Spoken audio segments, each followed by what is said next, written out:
Which of the following electrolyte should be monitored in a patient with congestive heart failure receiving digoxin and furosemide? Option A, sodium. Option B, calcium. Option C, potassium. Option D, zinc.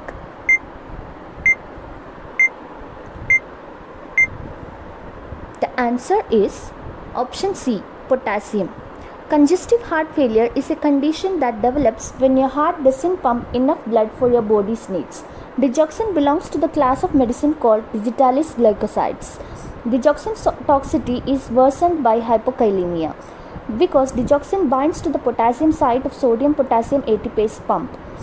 Furosemide is a diuretic that removes extra water and certain electrolytes from the body by increasing the amount of urine produced. In doing so, it causes potassium loss leading to hypokalemia. Intramuscular injections in neonates should be given in which muscle? A. Dorsal gluteal muscle. B. Vastus lateralis muscle. C. Gluteus maximus muscle. D. Deltoid muscle.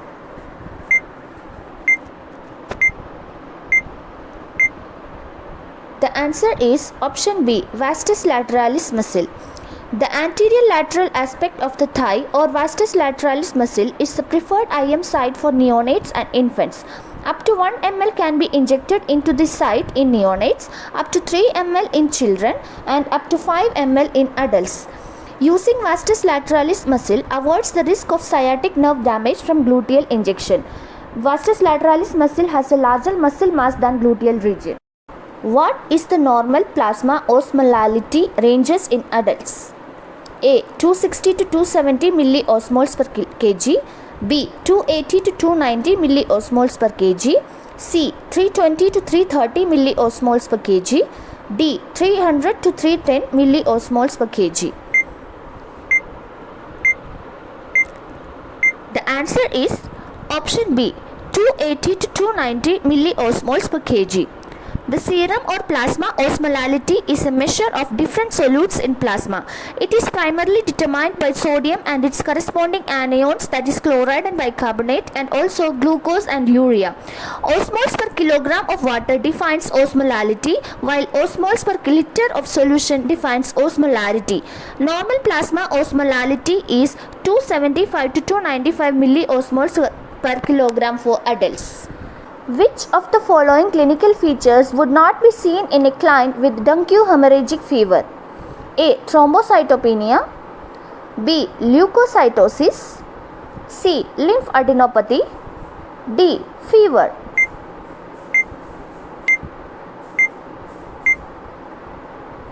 The answer is option B, leukocytosis. Dengue fever is a mosquito-borne illness that occurs in tropical and subtropical areas of the world. Dengue hemorrhagic fever happens when our blood vessels become damaged and leaky and the number of clot-forming cells, that is the platelets in the bloodstream, drops. This can lead to shock, internal bleeding, organ failure and even death. The clinical features includes fever, thrombocytopenia, lymphadenopathy, severe abdominal pain, persistent vomiting, hematemesis, epistaxis, black tarry stools, edema, hepatomegaly, marked change in temperature, etc. A pediatric patient would receive 500 ml of DNS through burette infusion set in 5 hours. Calculate the correct fluid drops per minute. A. 100 macro drops per minute. B. 100 micro drops per minute. C. 80 macro drops per minute. D. 80 micro drops per minute.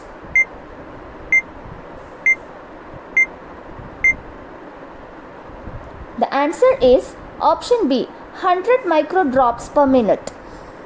The formula for calculation of flow rate is volume into drop factor by time in minutes. Here the given volume is 500 ml.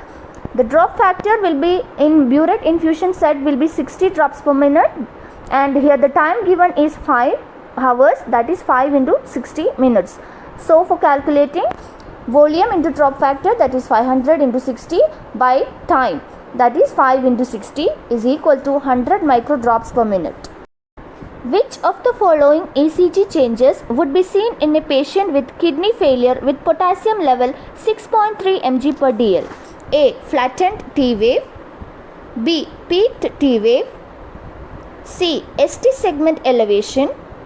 D. ST segment depression. The answer is option B. Peaked T wave. Hyperkalemia is high level of potassium in the blood. Normal level of potassium is 3.5 to 5.5 milliequivalent per liter. The kidneys remove extra potassium from the blood, but a patient with kidney disease cannot remove extra potassium in the right way. Progressive hypokalemia may result in ECG changes including peaked T wave, flattened P wave, prolonged PR interval, ST depression and prolonged QRS duration.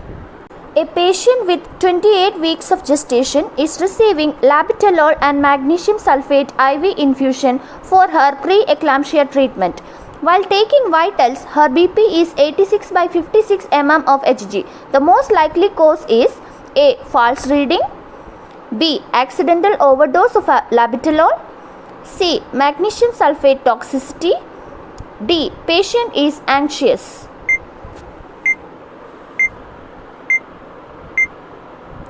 The answer is option B. Accidental overdose of labetalol.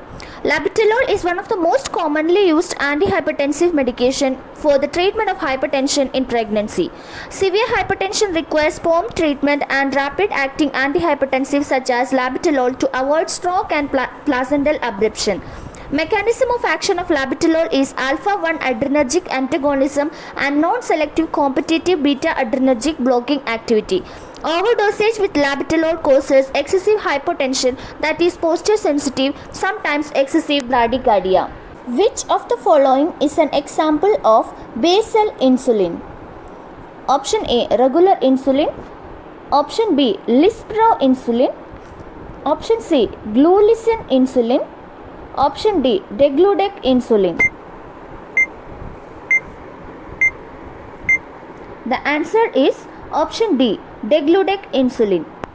Basal insulin is a slow-acting insulin which plays a vital role in diabetes management during fasting.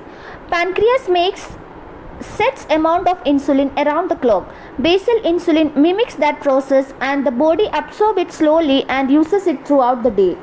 Basal insulin is effective for 24 hours. The types of basal insulin are intermediate acting, example NPH, long acting, example glargine, ultra long acting, example degludec. While doing Weber's test by tuning fork for assessment and checking of vibration sense, which one of the following frequency tuning forks is commonly used for screening of hearing impairment? Option A. 128 Hz. Option B. 2056 Hz. Option C. 512 Hz. Option D. 1028 Hz.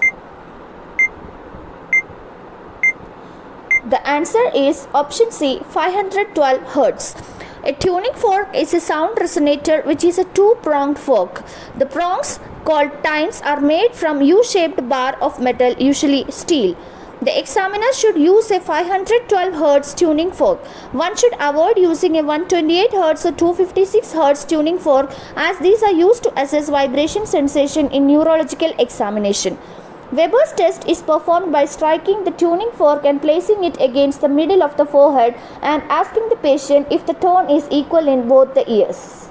The under 5 mortality rate is calculated based on option A. The number of deaths of children under 5 years per 1000 live births.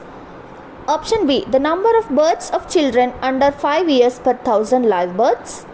Option C. The number of deaths of children under 1 year per 1000 live births. Option D. The number of births of children under 5 years per 10,000 live births. The answer is option A. The number of deaths of children under 5 years per 1000 live births.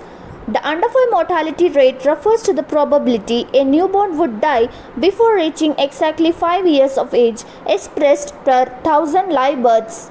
Globally, infectious diseases including pneumonia, diarrhea and malaria remains a leading cause of under 5 deaths along with preterm birth and intrapartum related complications. Most regions in the world and 163 out of 200 countries at least halved their under 5 mortality rate since 1990. A 30 years old patient comes to the surgical OPD with pain, discomfort, swelling around the anus and bleeding per rectum. The history suggests hemorrhoids. What will be the confirmatory test done in OPD? Option A, USG, whole abdomen. Option B, sigmoidoscopy. Option C, proctoscopy. Option D, digital rectal examination.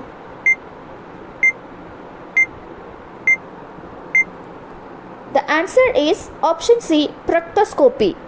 Hemorrhoids are also called piles or swollen veins in the anus and lower rectum.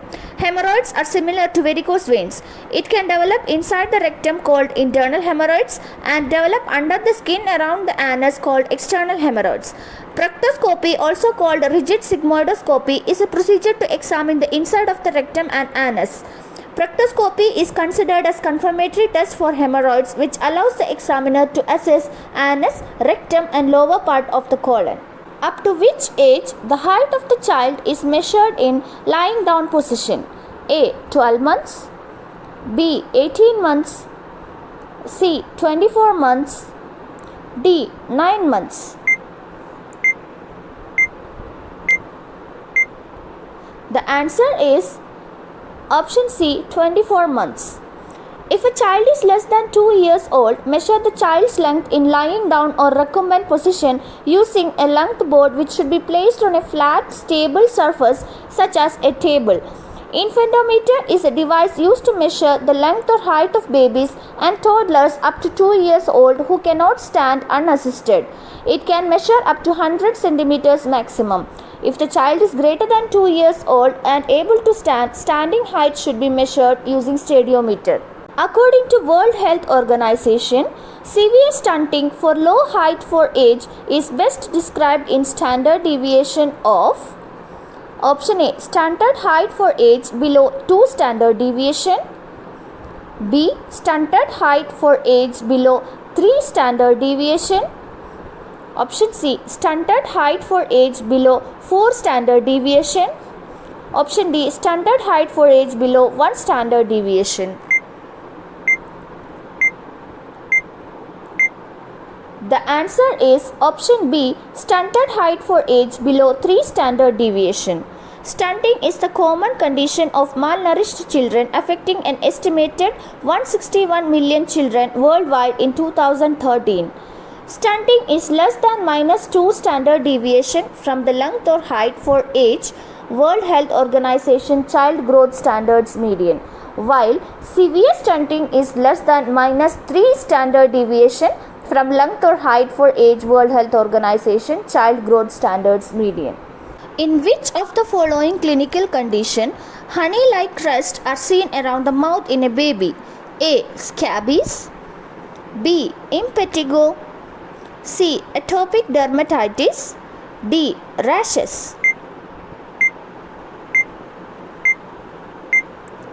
The answer is option B, impetigo.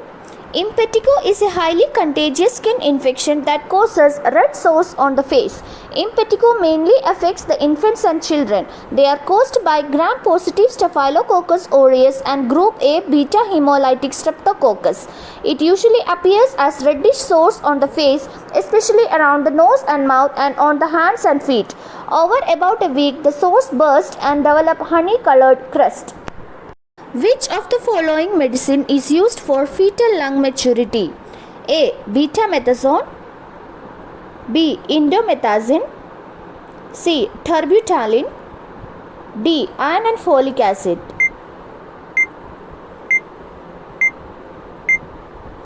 The answer is option A, betamethasone. A single course of corticosteroid is recommended for pregnant women between 24 weeks and 33 weeks of gestation who are at risk for preterm delivery within 7 days, including for those with ruptured membranes and multiple gestation. Betamethasone and dexamethasone are the most widely studied corticosteroids that have been generally preferred for antenatal treatment to accelerate fetal organ maturation, especially fetal lung maturity. Betamethasone 12 mg given IM for 2 doses 24 hours apart and dexamethasone 6 mg given IM in 4 doses 12 hours apart.